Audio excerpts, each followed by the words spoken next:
আপনি কি জানেন সিঙ্গাপুরে চুইংগাম খাওয়া বা বিক্রি করা সম্পূর্ণ নিষিদ্ধ? ভাবছেন একটা ছোট মিষ্টি জিনিস কেন নিষিদ্ধ হবে? আজ জানুন এই অদ্ভুত নিষেধাজ্ঞার পেছনে চমকপ্রদ সত্যি। সমস্যা শুরু 1980 এবং 90-এর দশকে। সিঙ্গাপুর ছিল পরিচ্ছন্নতার জন্য বিখ্যাত, কিন্তু তখন একটা অপ্রত্যাশিত সমস্যা হয়ে দাঁড়ায় চুইংগাম। মানুষ রাস্তা, লিফট, ট্রেনের দরজা সব জায়গায় চুইংগাম ফেলে রাখত।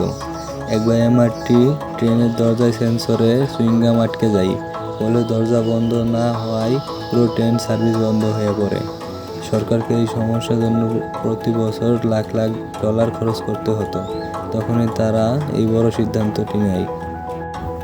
1992 সালে সরকার পুরোপুরি চুইংগাম আমদানি ও বিক্রি নিষিদ্ধ করে দেয়।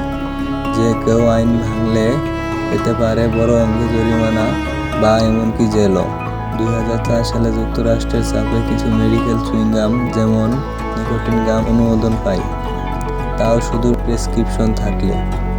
আজও আপনি সিঙ্গাপুরের দোকানে গিয়ে চুইংগাম কিনতে পারবেন না।